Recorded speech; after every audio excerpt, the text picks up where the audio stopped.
订婚宴上，我被关在洗手间隔间里，迎接我的是一桶污水。我的未婚夫靠在门边，笑意盎然。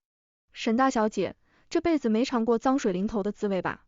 感觉如何？挺爽的，我笑得比他还张扬。不过还是看你心上人趴在地上哭的时候更爽。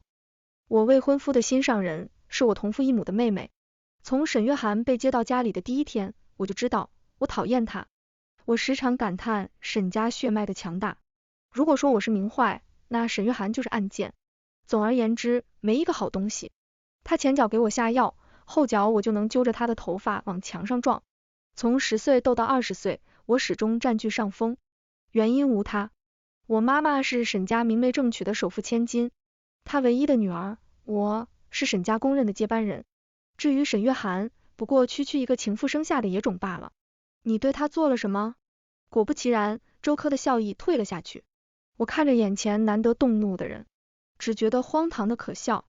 就是这个人，这个我喜欢了14年的人，给我和那个野种的争斗史上画上了浓墨重彩的一笔败绩。明明是我先认识他，明明我才是他的未婚妻，为什么他喜欢的人是沈月涵，不是我？这种愚蠢的问题，我从来没思考过。反正只要沈家一天不倒，周柯就算是死，也是我沈清的鬼。我推开周柯，对着镜子梳理头发。云淡风轻，我开车把他带到山里，还拿走了他的手机，可怜他盛装打扮，连出席订婚宴的机会都没有。算算时间，可能后天就能走回来了。不过，我回身面向周柯，笑靥如花。如果他运气不好，碰到什么小动物，也可能就回不来了。周柯深深看了我2秒，沈清，你等着。等什么？我张开双臂，在他面前转了一圈。污水随着我的旋转，沿着红色裙摆溅落在他的裤脚。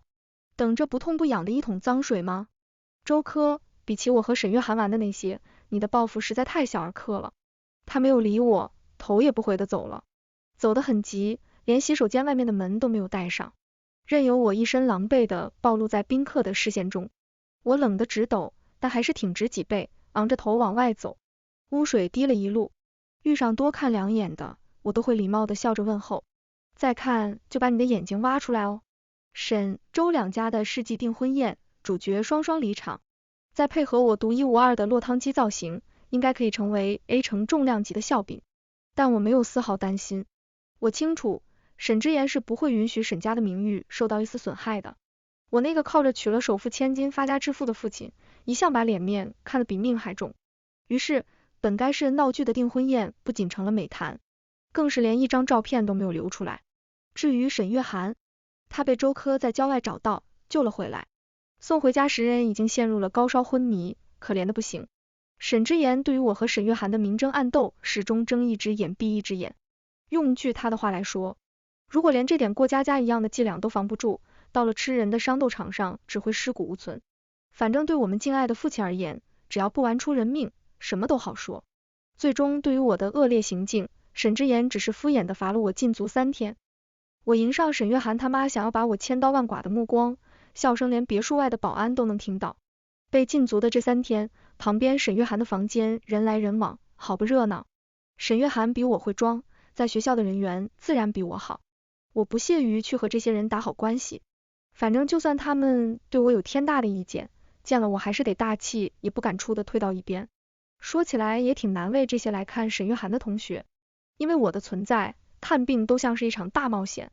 我躺在房间的沙发上，百无聊赖的玩着套圈游戏机。隔壁的说笑声太吵，我随手抄起一个花瓶朝墙壁砸过去，那头果然安静了下来。没过一会儿，房门被打开，我抬眼一看，是周柯。他想说些什么，却在看见我手里的游戏机时停住了。你还留着这东西干什么？这游戏机是7岁那年周柯送我的。从小到大，我的吃穿用度，各项技能教育的费用可谓天文数字，可是唯独少了玩乐这一项的权利。堂堂沈家大小姐，居然因为羡慕别人可以玩游戏委屈的直哭。听起来可笑，但在豪门中倒也正常。周柯是私生子，那时候他刚被带回周家不久，日子过得凄惨。他见我眼巴巴地盯着路边孩子的玩具，二话不说，省吃俭用了1年，攒钱买下了这部游戏机。小时候他是对我最好的人，可是现在面目全非。我坦然的继续玩着游戏机，毫不避讳。因为我喜欢你呗。周柯像是听到什么笑话。沈清，你该不会以为我会喜欢上你这么一个所有人都避如蛇蝎的人吧？他唯一能伤到我的，不过是不喜欢我。可我能伤到他的办法却有千百个。我翻身坐起来，笑弯了眼。你喜欢谁重要吗？你就算是喜欢天王老子，还不是一毕业就得和我结婚？周柯，别忘了，你不过是周家养的一条狗，不配在我面前谈喜欢。我太了解周柯了，比世界上任何一个人都要了解他。他的秘密，他的不堪，都是年幼相伴时他亲口告诉我的。现在，我用他递给我的刀，毫不留情地刺回去。我痛，他也得痛，谁也别想好过。果然，他周身的气息瞬间冷了8个度。沈清，你真让人恶心。恶心吗？眼眶有些热，于是我笑得更用力了。怎么？沈月涵玩阴的一把好手，他就不恶心了？喜欢他的你又有多高贵呢？说到底，大家半斤八两，谁也别瞧不起谁。周柯冷眼看我，所以你这样玩命的，除了厌恶还能得到什么？我差点笑出眼泪。能得到爽啊，看着你们看不惯我又干不掉我的样子，简直太爽了。周柯抿紧了唇，转身离开了。临走时留下一句话，真后悔那桶水不是我倒的。我愣住了，那桶水不是他倒的，可是我的礼物已经送出去了。周柯看到之后不会杀了我吧？禁足结束转天，我兴高采烈的去学校了。其他人在上课的时候，我正在天台忙着帮人洗澡。女生被绑在椅子上，唇瓣冻得发白，发梢不停地滴着水。她红着一双眼，沈清，你迟早会遭报应的。我看着已经半空的水桶，扔下手里的水瓢，语气贤良，哟，我哪里惹着学妹了？女生不敢置信地瞪大了眼，你在霸凌我，你不知道吗？我摇了摇头，学妹怎么能乱说话呢？滴水之恩当涌泉相报听说过吧？我举起水桶，将剩下的水对着她的头全部淋下去，笑眯眯道，我呀，这是在报恩呢。得知周柯没有倒水之后，我派人调出了宴会厅的监控录像。录像中，一个女生紧跟着我进了洗手间，那女生不是别人，正是眼前的乔芝。在这之前，我是不认识这个人的，只听说过大一有个新生叫乔芝，长得漂亮，成绩好，现在倒是对上号了。我不知道他为什么要和我作对，也不想知道。恨我的人可以从北京排到巴黎，我不介意再多捏死一只蚂蚁。周柯找到我的时候，乔治已经快晕过去了，要不是被绳子绑着，他怕是连椅子都坐不住。周柯看到乔治的惨样，难看的脸色更甚。沈清，放开他。我不禁叹息，这个人还真是爱极了英雄救美这种桥段。救完我就沈月涵，救完沈月涵又要救乔治，大忙人啊！我听话的松开绳子，任由乔治从椅子上跌下去，像瀑布一般趴在地上，一边擦手，一边好心情的和他闲聊。看你这脸色，应该是收到我的礼物了。周柯深吸一口气，如果你的礼物是指那些灰，那我收到了。我知道，周柯恨透了周家，从他妈妈被周家老一辈害死之后，他做梦都想扳倒周家。这么多年来，他一直假装乖巧的当着周家的走狗，就是为了收集周家非法勾当的资料。只不过现在那些资料都被我烧成了灰，与其说是报复，不如说有私心。我不能让周柯翻身，一旦他脱离周家的掌控，我们之间唯一维系的婚约怕是也要作废了。我看向周柯，有歉意，但不多。我以为是你倒的水，所以礼尚往来的送你一把火，也算合理吧。沈清，你明知道我用了多久？周柯没有把话说完，似乎是介意有其他人在场。他看着我，眼底晦暗不明，你这次玩过头了。不得不说，他蛰伏在周家这么多年，忍耐力惊人，分明已经气疯了，却依然能维持着那副好好先生的人设。说出口的话都让人有宠溺的错觉。我耸耸肩，有些无奈，怪只怪你自己不早点把话说清楚，你又不是不知道我这人有多记仇。乔治趴在地上，好不容易才缓过来。沈清，正义也许会迟到，但不会缺席。我反手一巴掌打断了他的义愤填膺。轮到你说话了？伪善者真是可怜，总是示弱极强。分明是他先来招惹我，现在反倒成我的不对了。这么一比较，我那个野种妹妹就可爱多了。虽然又蠢又坏，但至少他不会找什么冠冕堂皇的理由。抬眼间，我看到周科准备离开，我踢了踢脚下被我一巴掌打懵了的乔治，叫住了周科。这人你不带走？周科摆弄着手机，轻哼一声。他是祁煜的人，我已经给他发了消息，估计一会儿就上来了。祁煜算是周科的朋友，也是在 A 城唯一能和沈家抗衡的祁家的接班人。重点是，他和我一样，为达目的不择手段，不计后果。不过一直以来，我俩都是一个在城南，一个在城北，各玩各的，谁都不会去招惹对方。尤其是在他到国外留学之后， A 城就只剩我一人作威作福了。周科突然笑了，沈清，你猜，你动了祁煜的人，他会怎么搞你？我不禁挑眉，他怎么突然回来了？我再不回来，这 A 城岂不是要拱手让人了？我望向声音的来源，只见祁煜倚在天台的门边，眯着那双狭长的桃花眼看我，他笑得温柔极了。沈清，咱俩玩玩。我也笑了。你想怎么玩？乔治看到祁煜，奋力爬起来，带着一身腥臭扑到他怀里。祁煜接住乔治时，微不可察地皱了下眉，唇畔却始终带着笑意。他逆向我，还是那副从容不迫的模样。死亡赛车怎么样？我将祁煜刚刚的嫌弃尽收眼底，没忍住笑出了声。祁煜，不满意这个游戏？我摇了摇头。我很喜欢这个游戏，只是如果你想搞死我，大可不必浪费这些蹩脚的演技。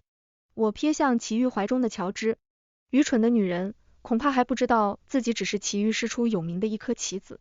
死亡赛车顾名思义是搏命的游戏，两个人车头相对，狠踩油门，谁先避开谁就输了。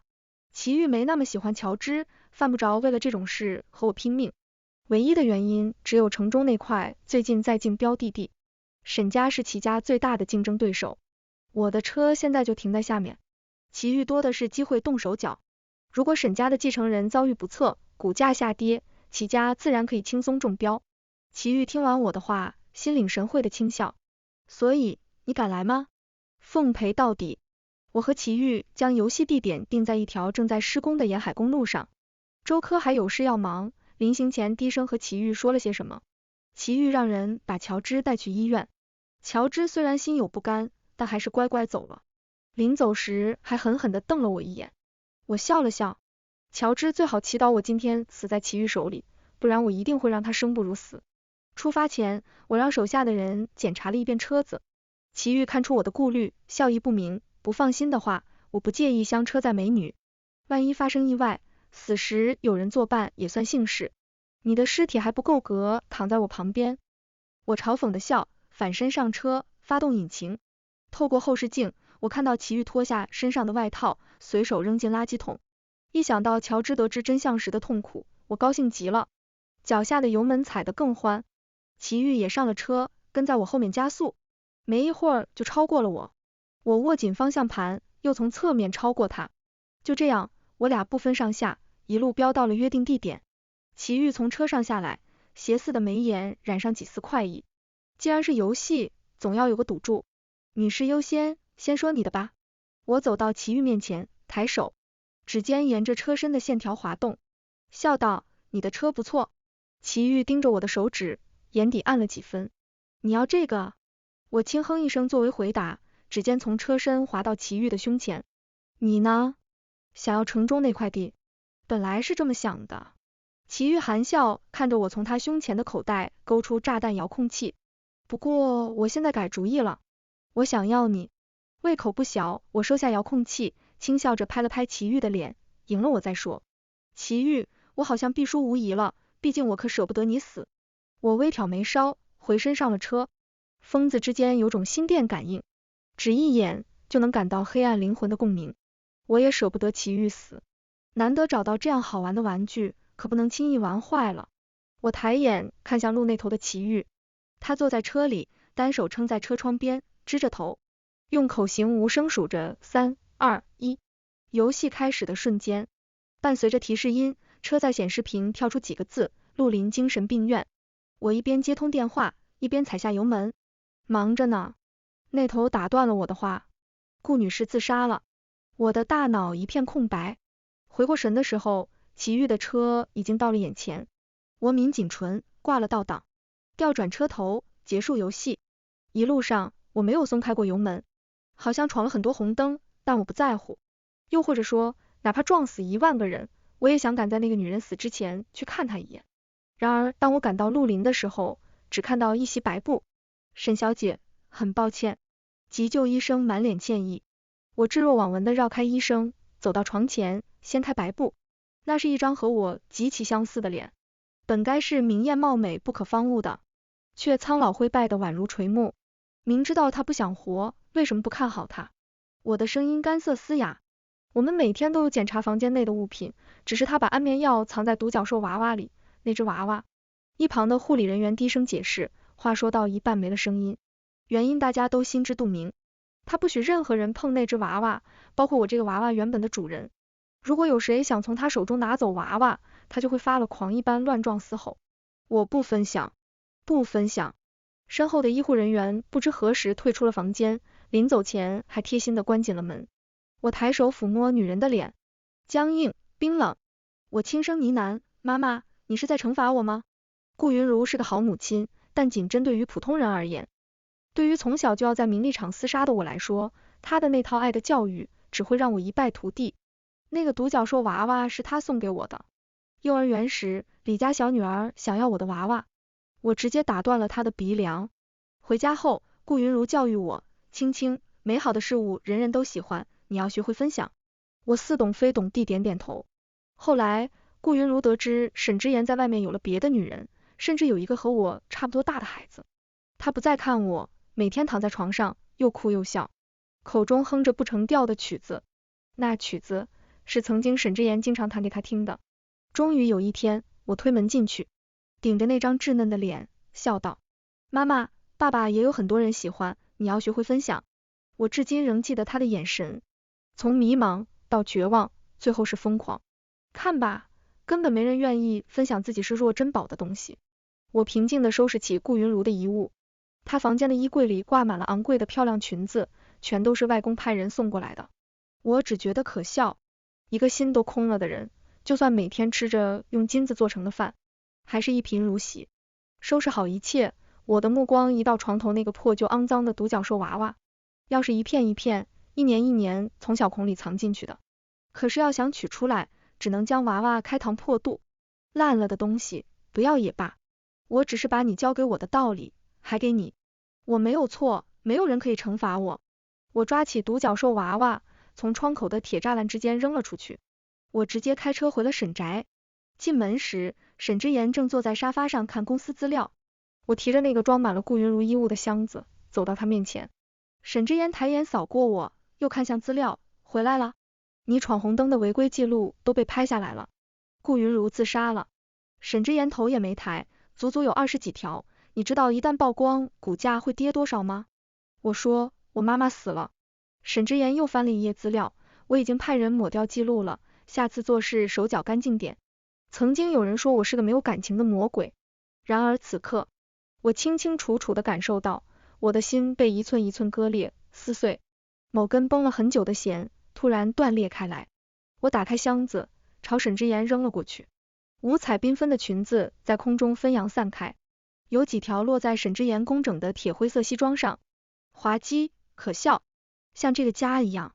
我终于控制不住笑了出来，笑着笑着，泪流满面。沈之言因为我的没有礼貌惩罚了我，这次他把我关进了那个狭小幽暗的禁闭室。每当我没有达到他的期望时，都会来这里。其实我并不会经常被惩罚，因为我的成绩足够优秀，也足够不择手段。然而我还是恨透了这个地方。黑暗中，我不知道过了多少天，只记得从小窗口里送进来的饭菜已经变了几十样菜色。我不会傻到去学电视剧里那些宁死不屈的人，玩什么绝食抗议。我要漂亮而强大的活着，每一口饭都要努力的吃，然后才有力气让那些我讨厌的人没有饭吃。被关禁闭的最后一天，是沈月涵来给我送的饭。我慢条斯理的吃着，她坐在一旁托腮看我。姐姐，你知道为什么爸爸会对你这么残忍吗？我妈妈说，他找人强暴了顾云如，你猜，你是谁的孩子？见我沉默，沈月涵觉得自己总算扳回一城，越发趾高气扬。快点吃吧，今天就是 CFA 考试，你的驾照被没收了，爸爸让我带你过去。对了，去之前你还得洗个澡，别弄脏了我的新车。这场考试我准备了很久，不能耽误。于是我轻描淡写的把没喝完的热汤泼了他一脸。恐怕你也得洗个澡了。沈月涵捂着脸尖叫，想叫医生来，又害怕没有完成沈之言交代的任务会受到惩罚，只得跑回自己的房间去冲凉水。等我俩一同光鲜亮丽的抵达考点时，考试已经快要开始了。我看着眼前越来越模糊的景象，摇了摇脑袋。沈月涵，你无不无聊，这么多年只会下药这一招。沈月涵眨了眨眼，无辜的笑，姐姐在说什么？我听不懂啊。对了，考试要加油哦，如果连这种证书都考不下来，回去怕是又要被关小黑屋了。我绝对不会再回到那个地方。我努力保持着清醒，冷笑道，这种话还是留给你自己吧，连2级都没考过的废物。从考场出来的时候，我几乎连路都走不稳。恍惚中看到齐豫站在不远处，背靠车身，笑着朝我招手。好久不见。我咬紧唇，维持着正常的走姿，来到他面前，扬起笑，没记错的话，那天我掉头之前，你已经停了。没错。齐豫的视线落在我的红裙上，笑意加深。既然这样，那就让开点，别妨碍我驾驭我的新车。我抬手想将齐豫推开，却被他反手按在车门边。他贴近我，手缓缓向下。我拧紧眉心，别傻了。侵略的气息吹打在我耳旁，你唯一需要驾驭的只有我。腿上的伤口隔着一层裤袜，被他温热的大掌覆盖住。他把手抽出来，将沾染上的血液在我的唇瓣摩挲涂抹。果然，你还是最适合红唇。为了保持清醒，进考场前，我用美工刀狠狠在自己腿上划了一道口子，伤口藏在裙底，血液浸入黑色裤袜。我以为没人会发现，只听说你对别人狠，没想到对自己也挺狠。我没有理他，用手背抹掉唇上的血，从包里翻出口红，把他的车窗当作镜子，在唇上勾勒涂抹。你那个好妹妹下的药，她怎么竟玩些不入流的把戏？我忍不住赞同，确实。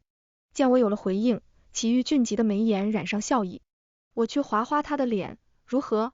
我将口红放回包里，抿了下唇，笑道，不用，我自己来。他笑了笑，在开口时提出要开车送我。我乐得有免费司机，没有拒绝。上车后，我报了一个地址，正准备闭目养神，却听到他说，先去医院。我回复我还有事要办。他继续说道，先去医院。我微微皱眉说，你好吵。他坚持到先去医院。我睁开眼，抬手就要去拉车门。齐豫急急落了车门锁，把车停下。行，先去办事，但你的腿要包扎一下。话落，他翻出车里的医药箱，不由分说的揽过我的腿，架在他的腿上。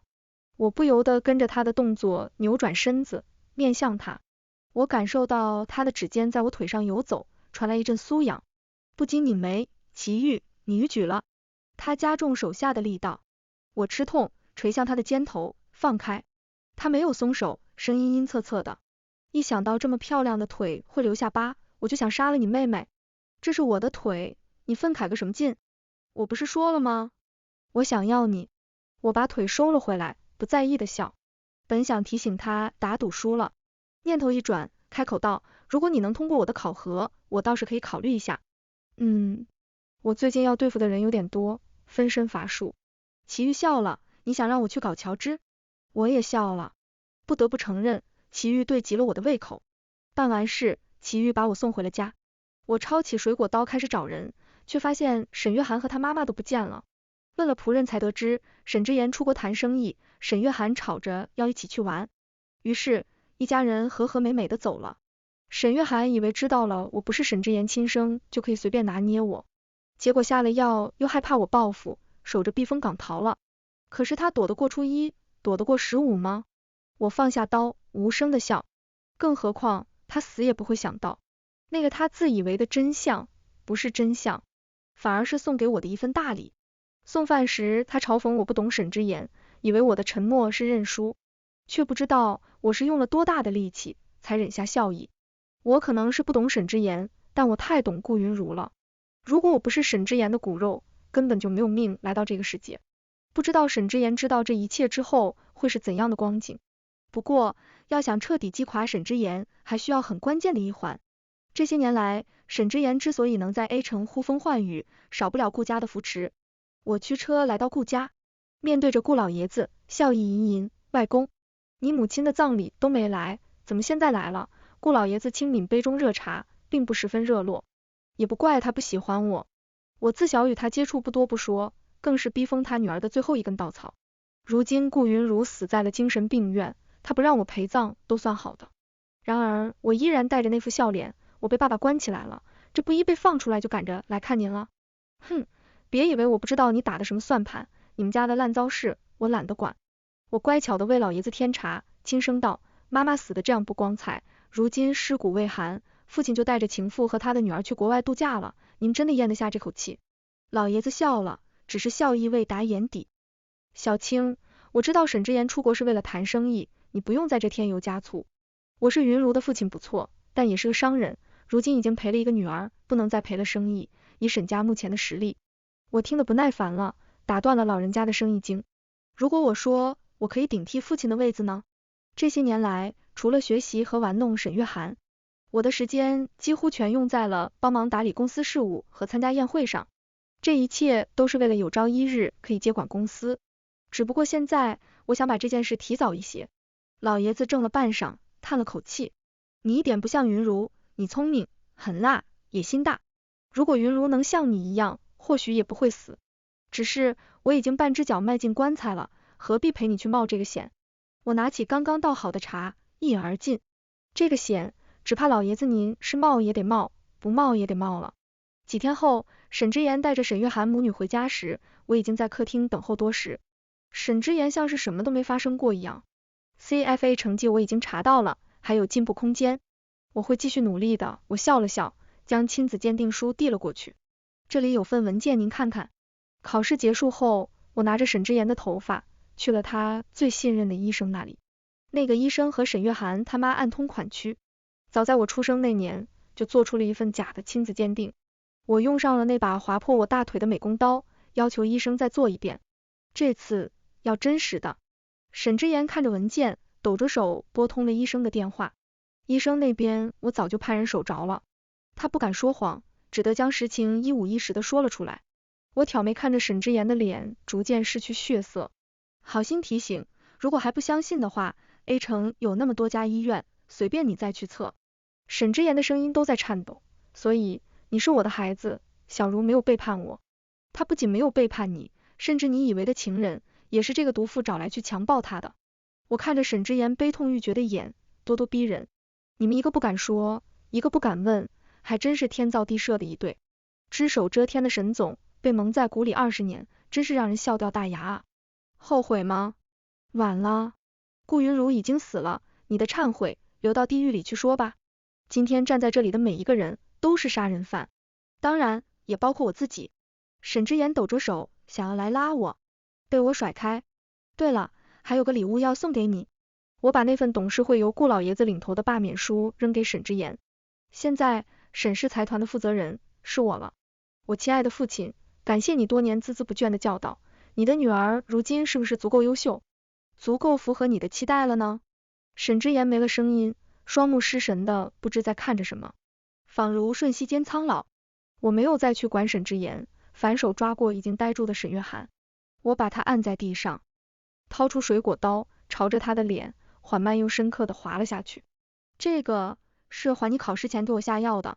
刀刃太过锋利，直到血液慢慢渗出来，沈月涵才有知觉。他惊恐的将我挣脱开，哀嚎着捂住脸，扑向他的妈妈。然而他的妈妈早就慌了心神，那女人跌坐在地，不明白怎么好端端的事情竟成这样，嘴中一个劲重复着，早该杀了这个祸害，早该杀了。曾经预想中的快乐并没有出现，我只感觉到前所未有的烦躁和空虚。我朝守在一旁的人挥了挥手，示意他们把人带走。那些都是沈老爷子的人，处理这些人的后续也包括在我和他的协议之中。老爷子纵横黑白两道这么多年，手脚干净得很，以后我这些亲人是生是死，是残是疯，都不会再来碍我的眼了。说起来，能让顾老爷子为我做这些事，还要感谢周科。他收集的证据中有一些牵扯到了沈顾两家，随便哪条证据抖出去，都能令老爷子的百年基业化为乌有。想到周科，我的眉眼柔软了一些。他的那份资料被我烧了，我却给自己留了一份备份。要是被他知道，怕是会气出病来。我抬起头，缓缓环顾这个凌乱又寂静的家，毫不留恋地走了出去。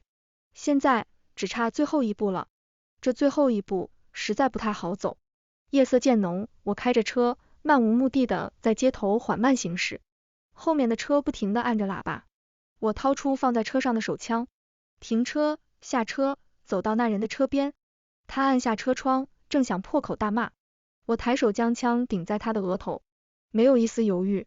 按动扳机的同时，嘴里配着音，嘣！我看着他吓尿了裤子，情不自禁笑出声，孬种，回家换条裤子吧。我将那把玩具枪顺着他的车窗扔进去，回到自己车上，这才看到手机显示着10多通未接电话，全是周科打来的。我不去找他，他倒是自己找上门来了。我摸出一根烟，叼在嘴里，把电话拨了回去。打出去不到1秒，电话接通了。他的声音从那头传来，沈清，你在哪？我搬动打火机，盯着蓝黄色的火焰，愣了一会儿才想起来回话。怎么？想替沈月涵讨公道？周科听到我含糊的声音，静默了几秒，问要不要来月色喝2杯？我咧嘴笑了，既然有人求着我带他上路，还有什么好犹豫的呢？到月色之后，服务员轻车熟路的把我带向一个包厢。我推开门，齐豫的声音透过嘈杂的电子乐钻进我耳朵。我记得你以前和沈清玩的挺好，怎么后来搞成这样？我站在门边，听到背对着我的周科如是说。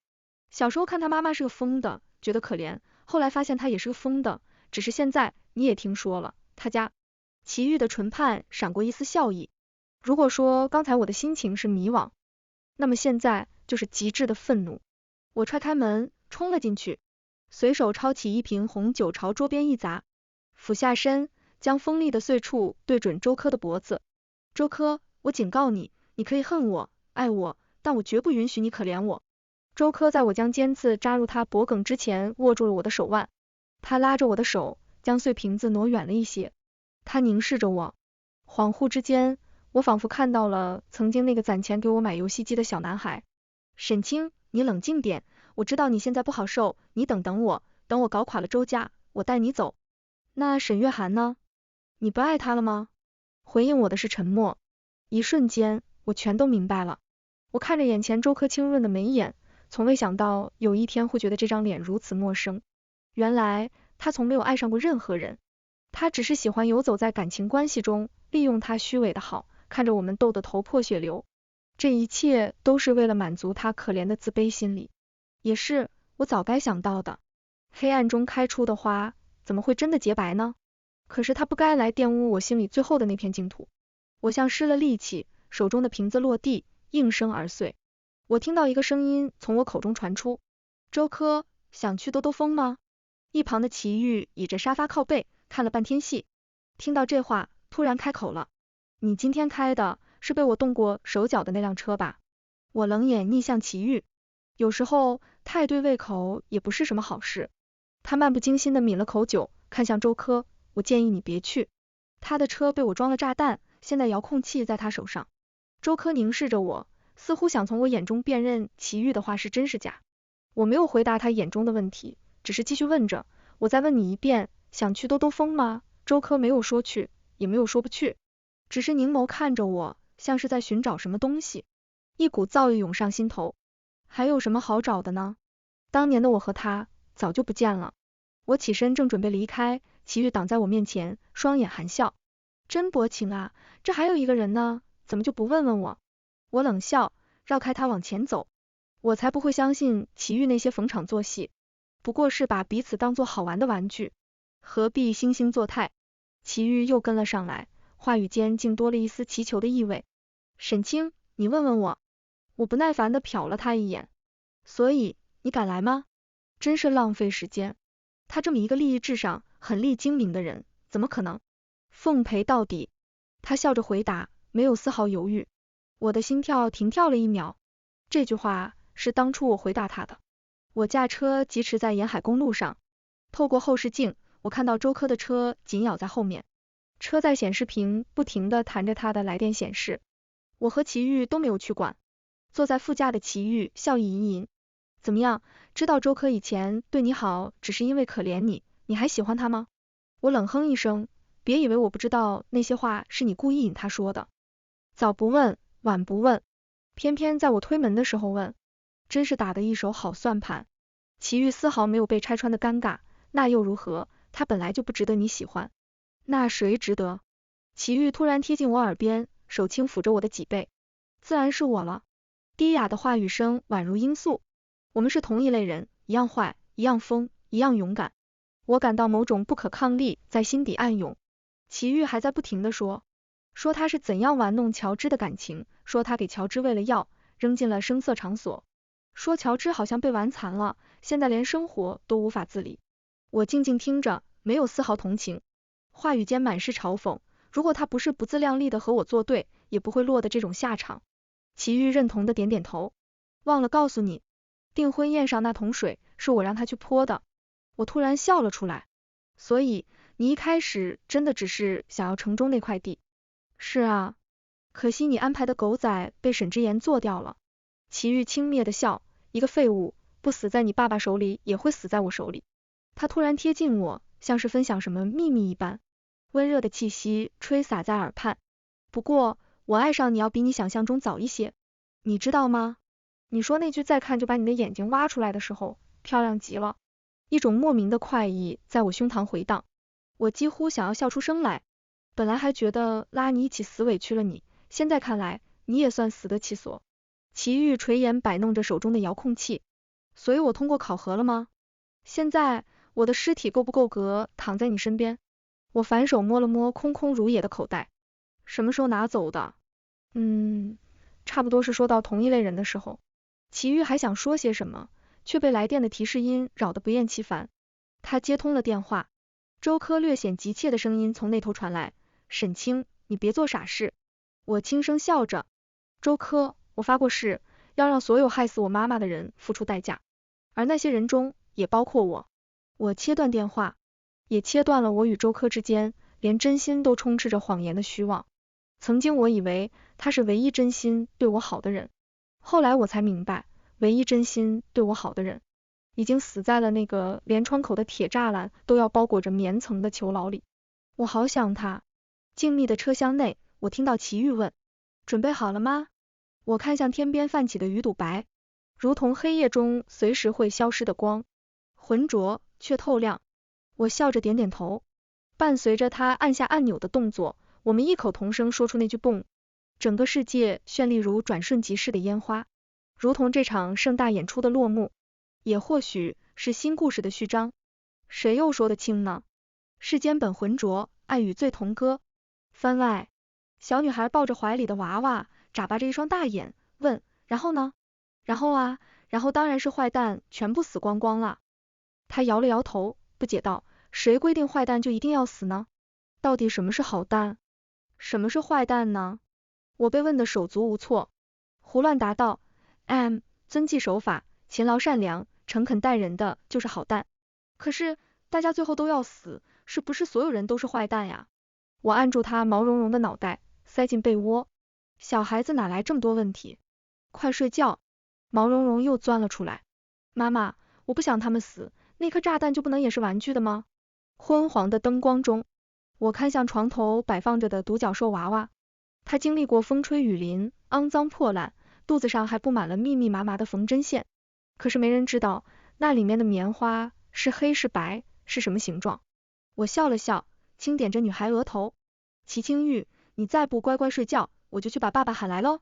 这个故事到这里就结束了，感谢您的收看。如果您喜欢这个视频，就给我点赞订阅一下吧。衷心祝您吉祥如意，万事顺心。